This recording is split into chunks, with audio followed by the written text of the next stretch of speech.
母は落ちぶれても、美味しいものを食べなければ生きていかれないというたちの人だったので、対米英戦の始まる前に、早くも広島あたりの美味しいもののたくさんある土地へ娘と一緒に疎開し、疎開した直後に私は母から絵はがきの短い便りをもらったが、当時の私の生活は苦しく、疎開してのんびりしている人に返事などを書く気もせず、そのままにしているうちに、私の環境もどんどん変わり、とうとう5年間、その母子との消息が絶えていたのだ。そうして今夜、5年ぶりに、しかも全く思いがけなく私と会って、母の喜びと子の喜びと、どちらの方が大きいのだろう。私にはなぜだか、この子の喜びの方が、母の喜びよりも純粋で深いもののように思われた。果たしてそうならば、私も今から自分の所属を分明にしておく必要がある。母と子とに等分に属するなどは不可能なことである。今夜から私は母を裏切ってこの子の仲間になろう。たとえ母から嫌な顔をされたって構わない。恋をしちゃったんだから。いつこっちへ来たの？と私は聞く。10月、去年の。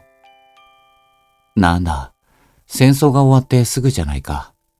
もっとも、静江子ちゃんのお母さんみたいな、あんなわがまま者には、とても長く田舎で辛抱できねえだろうが。私は、ヤクザな口調になって、母の悪口を言った。娘の関心を買わんがためである。女は、いや、人間は、親子でも互いに張り合っているものだ。しかし、娘は笑わなかった。けなしても褒めても。母のことを言い出すのは禁物のごとくに見えた。ひどい嫉妬だ。と、私は一人合点した。よく会えたね。私はすかさず的を転じる。時間を決めてあの本屋で待ち合わせていたようなものだ。本当にね。と、今度は私の甘い考えに難なく誘われた。私は調子に乗り、映画を見て時間を潰して約束の時間のちょうど5分前にあの本屋へ行って。映画を？そう、たまには見るんだ。サーカスの綱渡りの映画だったが、芸人が芸人に扮するとうまいね。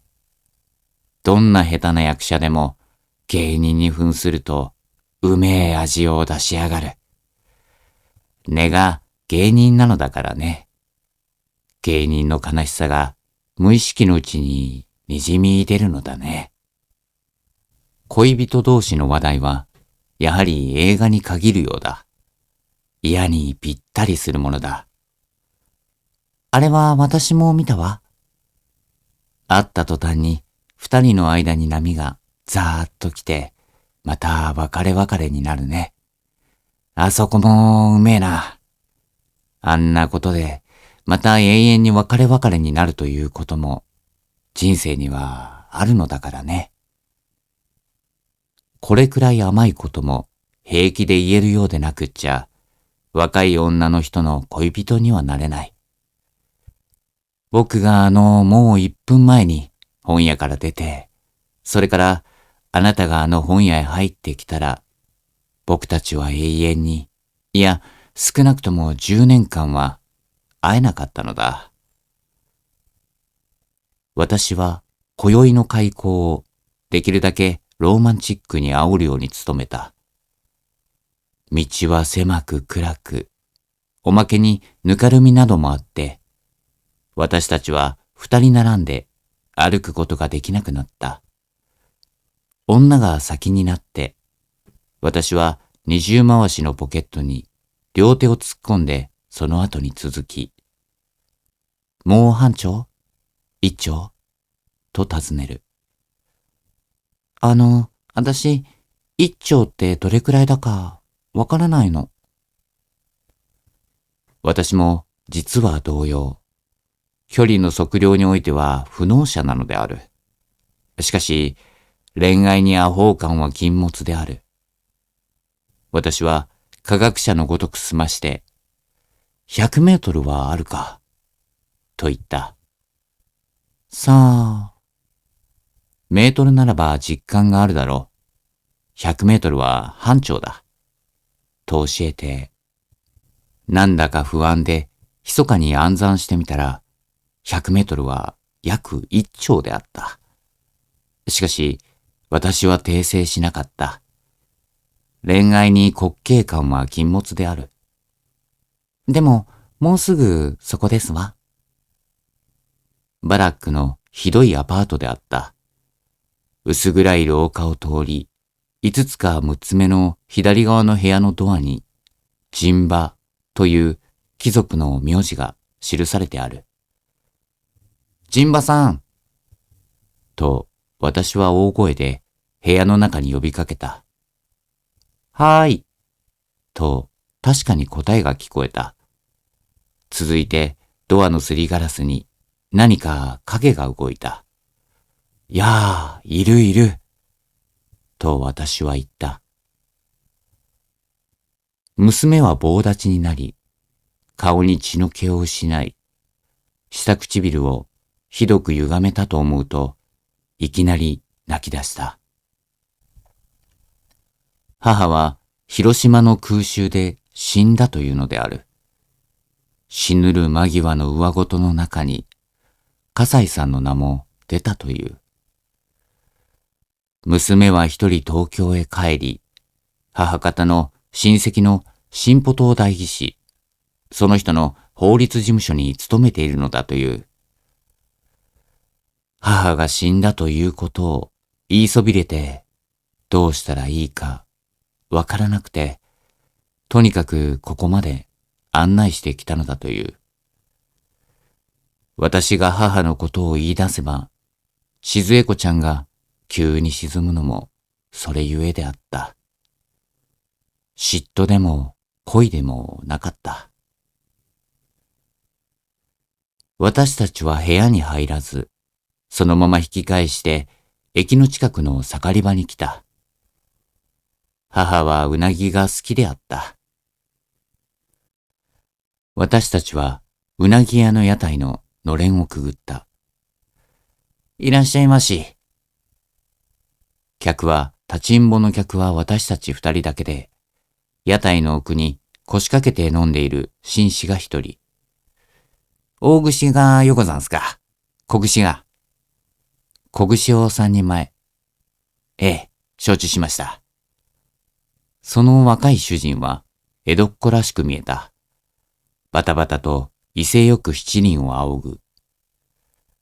お皿を3人別々にしてくれ。ええ、もう一方は後で。3人いるじゃないか。私は笑わずに言った。へ。この人と僕との間にもう一人、心配そうな顔をしたべっぴんさんがいるじゃねえか。今度は私も少し笑って言った。若い主人は私の言葉を何と返したのか。いやー、かなわねえ。と言って笑い、鉢巻きの結び目のところあたりへ片手をやった。これ、あるか。私は左手で飲む真似をしてみせた。極上がございます。いやー、そうでもねえか。コップで3つ。と私は言った。小串の皿が3枚、私たちの前に並べられた。私たちは真ん中の皿はそのままにして、両端の皿にそれぞれ箸をつけた。やがてなみなみと酒が満たされたコップも3つ並べられた。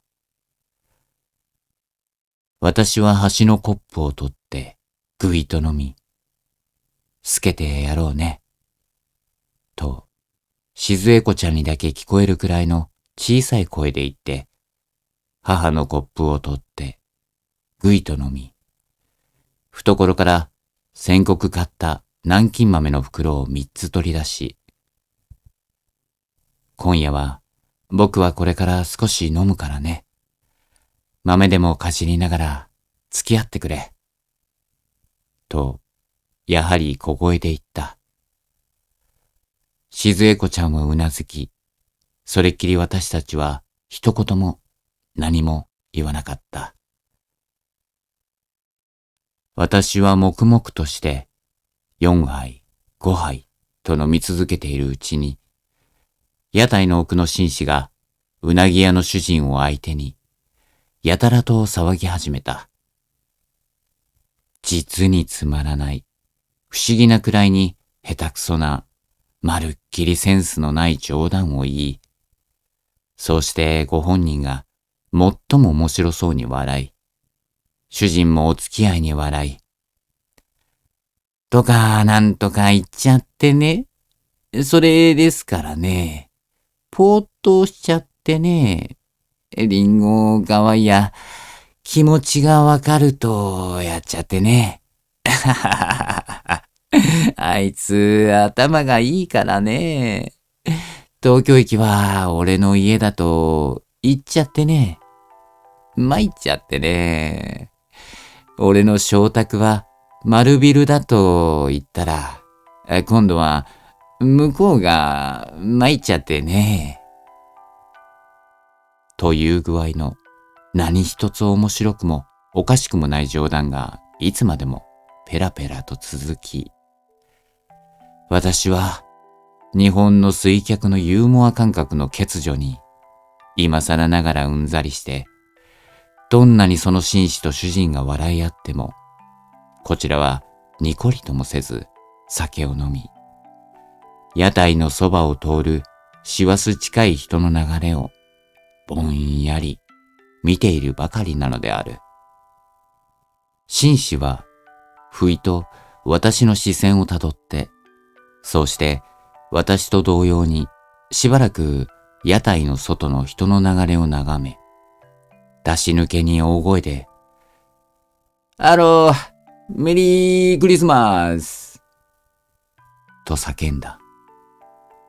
アメリカの兵士が歩いているのだ。なんというわけもなく、私は紳士のその開脚にだけは吹き出した。呼びかけられた兵士は、とんでもないというような顔をして首を振り、大股で歩み去る。このうなぎも食べちゃおうか。私は真ん中に取り残されてあるうなぎの皿に箸をつける。ええ。半分ずつ。東京は相変わらず、以前と少しも変わらない。